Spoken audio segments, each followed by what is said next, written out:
10 bags of nuts, and 5 pieces of gold jewelry. I've heard nothing but good things about your work. I trust you will handle it. Get rid of her. Adu, why? Why me?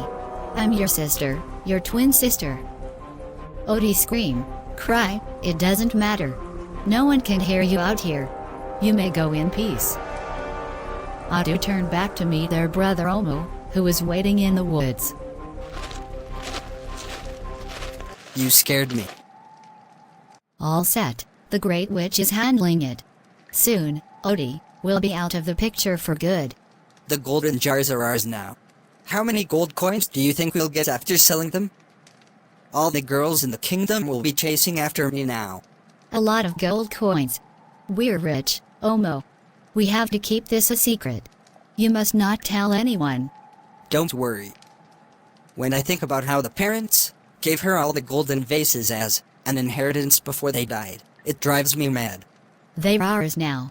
We just corrected their injustice. Let's leave this forest before someone sees us.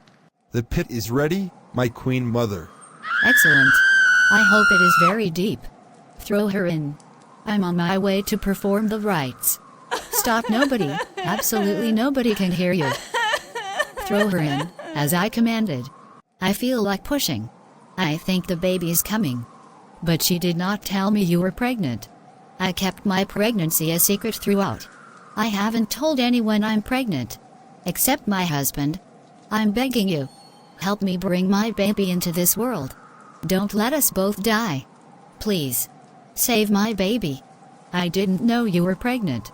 Very surprising that I didn't feel the child's heartbeat when they brought you here. I'll help you give birth, then I'll perform the ritual. Moved by sudden compassion, the Queen Mother decided to help Odie give birth, abandoned the baby in the woods, and sadly, proceeded to execute Odie afterward. Come on, Akula, let's go. We should avoid getting too close to the Elombi kingdom to prevent any issues. Forget it, this is where all the good animals are. Did you hear that? That sounded like a child's scream. Grab our weapons and cross the river, we'll take a closer look. Tulu, you'll never change, will you? The cries are getting stronger. The child must be nearby. A baby left alone in the forest. A newborn. Left all alone in the woods. It's a baby girl. She must be cold and hungry. What are we going to do with her? Gather the leaves from that tree and cover her. Give her some water from the sacred tree to ease her thirst. This is sad. She stopped crying. She really needed that. I have a suggestion. Let's take her with us. Tulu, are you out of your mind? I always go along with your shady plans, but not this time. Her parents will probably come looking for her very soon. What if they don't come? She'll be left all alone in the forest, with wild animals roaming around. Do you really want the death of this baby on your conscience? No, but this part of the forest belongs to the kingdom of Elombi.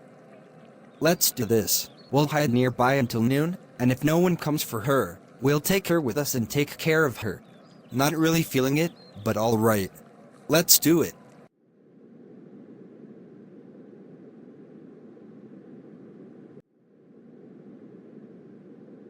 Hi, Kobe. You look upset. What are you doing around? I've been looking for my wife since last night, but no one seems to have seen her. That's unusual. Didn't she tell you where she was going? No, I'm worried. Do not be, we will find her. Odie, my brother's wife. Have you seen her? Not today. My brother is looking for Odie since yesterday night. Have you seen her? No, last time I saw her was 3 days ago. I've been looking for your sister Odie almost everywhere. Have you seen her? Really? Yes, she is nowhere to be found. No, but I hope she is safe. Recently, several mysterious disappearances have been officially reported at the Watchtower. Let me know if you have any news. Definitely. Kobe searched for his wife everywhere, but unfortunately, no one could say exactly where she was. Some claimed to have seen her heading into the forest, while others insisted they saw her departing for the neighboring kingdom. On the other hand, since no one came to claim the baby, Tulu and Akula, as they had agreed, chose to take her with them to their homeland, the kingdom of Kimia. Few years after, while hunting in a prohibited area, Akula was captured and taken prisoner by the kingdom of Ilombi. Tulu took full responsibility for the baby girl and decided to name her Mwinda, which means light in their language. She considered Mwinda as her own daughter. Years later, Tulu got married to Lemba. Together they had a daughter called Nana. Father. Wait. You forgot Uncle Akula's nuts. Thank you, Mwinda. Father, I miss Uncle Akula so much. I hope the kingdom of Ilombi will set him free soon. I miss him too. I'm sure that very soon he will be free and back home. Don't worry. Above all, I'll be sure to tell him that it's you who always sends him those perfectly ripe nuts. Father, please allow me to go with you to the border. It's not very safe, you know. Please, Father. All right, you can come. Mother, there's no more water in the jars. How? Are you sure, Nana? Yes, Mom. So Mwinda didn't fetch water from the river this morning? Where is she? Today is Thursday. I'm sure she went with Dad to the border of the kingdom of Ilombi. Just like every Thursday, Dad goes to the kingdom of Ilombi to see Uncle Akula. I heard her begging Dad to let her go with him to the border. Here she comes now. Where are you coming from? I went with Dad to the border. Didn't you have other things to do? Have you finished your chores at home? I did almost everything. I woke up very early to do the laundry, gather the harvest, and take care of all the major cleaning. And the water jars, are they going to fill themselves? I'm sorry, Mom. I thought Nana could take care of it this time since I worked all day. Go fill those jars immediately. Lazy girl. Each day, in Tulu's absence, Mwinda was subjected to harsh treatment and mockery at the hands of Lemba and Nana. Her very presence seemed to provoke their resentment, and with no one to defend her, she endured their cruelty in silence. Lemba didn't really like Mwinda because Mwinda wasn't her daughter. But more than anything, it was the love Tulu had for her that made Lemba even more jealous. Here begins a new day. Good morning, Mother.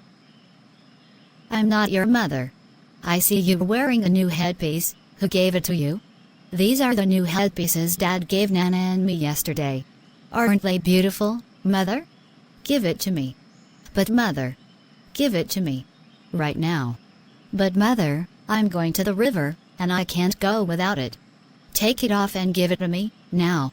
Mwinda, trying to run away, was caught by Lemba, who, once again, beat her mercilessly. Mother, please.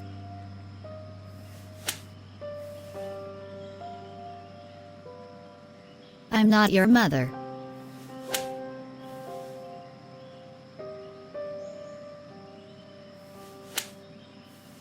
What is going on here? Your daughter has disrespected me again, and I will not tolerate it. Mwinda, go inside and get some rest. And who's going to fill the water jars? Go wake Nana. She'll do it. Isn't she a big girl too? You always defend Mwinda. You should be a fair and impartial father. A few days later, Tulu had to leave for a neighboring kingdom. During his absence, Mwinda was deprived of food by Lemba and mistreated as usual. But one day, Mwinda couldn't take it anymore. Starving, she decided to go look for something to eat. Her search for food brought her to a plantation field of the kingdom of Ilombi. I hope no one sees me. I'm so hungry.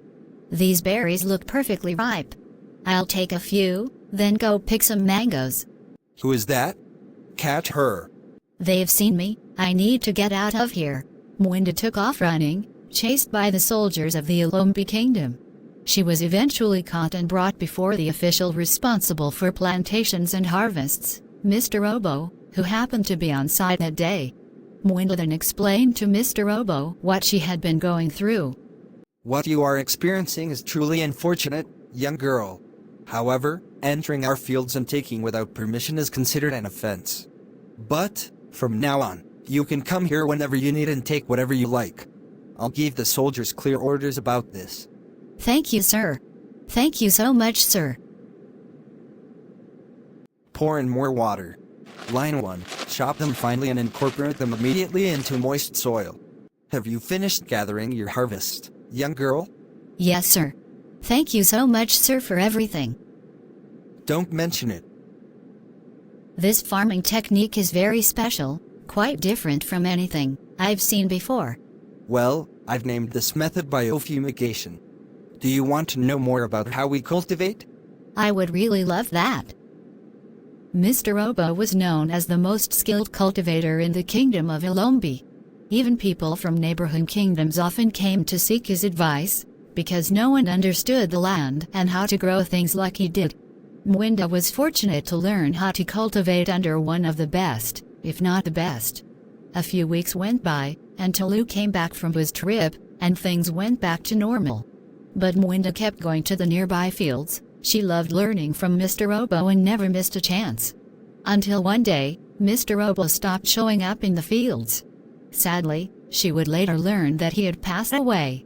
The news broke her completely. To her, he was more than a teacher. He was a true mentor. Father, why people die? That's a really big question. You see, death is part of our life on Earth. But I strongly believe that death is not the end. And I believe that our daily actions determine what will happen to each of us after death. We miss people when they're gone. That's because we are human, we have feelings, and that's okay.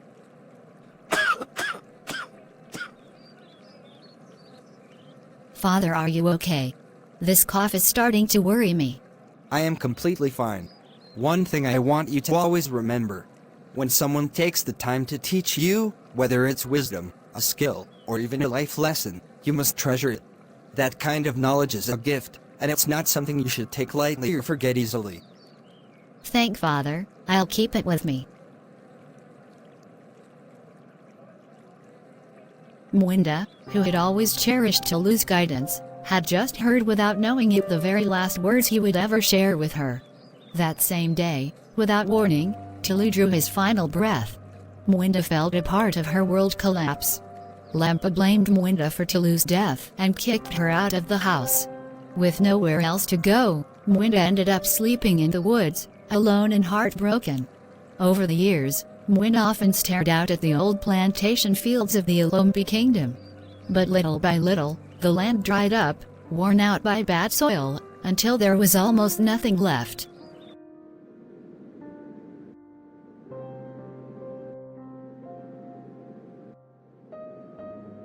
Panic spread through the Ilombi kingdom as the drought got worse and the land kept drying up. Look at the fields. Nothing is growing. The land has gone still, lifeless. I hear people are leaving the kingdom. Yes, Your Majesty. With no crops and no work, families are starting to lose hope. They're searching for better land elsewhere. Obo's death has left a deeper wound than I imagined. He was more than just a plantation master. He understood the soil, weak as it was. We cannot let this kingdom crumble. Not like this. We need someone who understands the land like he did. Someone who can revive these fields before it's too late. There may still be a way. Tell us. Mwinda. She's not from Ilombi, she's from the kingdom of Kimia. But she spent years at Mr. Work's side, learning quietly. He trusted her. A girl? Yes, she might be the only one who carries Mr. Work's knowledge now. The last hope we have. Then send word. Find her. I don't care where she's from, if she can bring life back to these fields, she belongs here. And so began the search for Mwinda, the one who might hold the key to saving the kingdom. Nana, take the meat out to dry, the sun is already strong. An army from the kingdom of Ilombi. But what are they doing here? Greetings, madam. We come on behalf of the king of the kingdom of Ilombi. We are in urgent need of your daughter, Mwinda. The king sent you? For Mwinda? Yes, madam. Well, Ever since my husband Tilly died, Mwinda ran away from home. We haven't seen her since. But I have my daughter Nana here. She can easily take Mwinda's place. She knows how to do everything. Mother, no, please. What if they want to imprison her? Either way, I don't want to take her place. The king needs Mwinda. Please report any sign of her to the watchtower. Thank you. Maybe they'll finally lock her up. Or toss her to the crocodiles where she belongs. You go dry the meat. I've been saying that for hours now. But mother, I don't know how to do that. What do you mean you don't know how to do it? Don't blame me, you never taught me. Mwinda always handled it. Mwinda had become the most wanted person in the kingdom of Kimia. Her name was on every tongue. A heavy reward had been placed on her head, an entire ton of gold coins for anyone who could bring her in. And so, across the land, hunters, spies, and desperate villagers all searched for the same girl. The one who had once lived quietly in the shadows. A few weeks later, a hunter found her hiding in the woods and brought her before the king of Ilombi. Look at it. Nothing but dust. My people are starving, my kingdom is crumbling. And all I have left is hope. Hope placed in you. We've tried everything, and nothing grows. Your Majesty, I know this land looks dead. But I also know what Mr. Work taught me. He believed the land still had life in it, hidden, waiting. Give me 6 months. That's all I ask. In 6 months, this same land will give you a harvest unlike anything Ilombi has seen in years. 6 months? Do you realize what you're promising? I do. But I won't fail. I'll need all the help I can get, every pair of hands available. This won't be easy, but with the right work, we can bring this land back to life. For 6 months, Mwinda and the workers labored without rest. Guided by her knowledge, they brought life back to the lifeless soil. When the harvest came, the fields were overflowing. The crops were so plentiful they could feed all of Ilombi, and even the neighboring kingdoms. Mwinda had fulfilled her promise. Whoa. You've done what no one thought possible, Mwinda. Congratulations. Thank you, Your Majesty. And because of that, you will be officially grounded as the new head of plantations and harvests in Ilombi. Me? Tomorrow, we will gather the people, and your title will be made official. Thank you so much, Your Majesty. People of Ilombi, hear me. Today marks a day of great judgment and great renewal. First, by royal command, those accused of witchcraft shall be brought forth to face justice before the kingdom. Prisoners of the kingdom of Kimia will also be released. Then, once the land has been cleansed of darkness, we shall witness a moment of hope, the official grounding of Mwinda of Kimia as head of plantations and harvests. This young girl looks so much like me. It's like seeing myself when I was younger. Your Majesty, one of the witches wishes to confess something. No, not her. What does she want to say? I hope she's not going to reveal everything. The witch stood up and revealed everything she had plotted with Adu and Omo against their sister Odi years ago. Looks like it's time for me to go. Omo is the younger brother and Adu is the twin sister. They were escaping into the woods. For years I searched for Odi, my wife. And all along, it was her own brothers and sisters who were responsible for what happened to her. This is unbelievable. Guards, catch them. If the baby in question was left near a rock that night, then that child is Mwinda. A heavy silence fell over the crowd, and Akula, Tulu's loyal friend, who had been a prisoner in the kingdom of Ilombi for many years, stepped forward to share his part of the story. Uncle Akula. My daughter.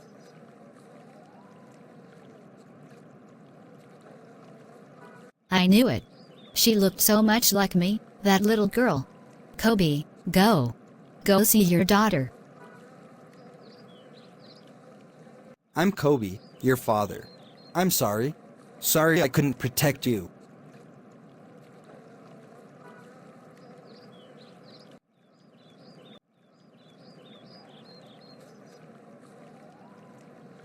The witches were executed, the prisoners of the kingdom of Kimia were set free, and the king decided to banish Adu and Omo from the kingdom of Ilombi. By royal decree, I now name Mwinda as head of plantations and harvest. May she guide our fields with strength and our people with grace.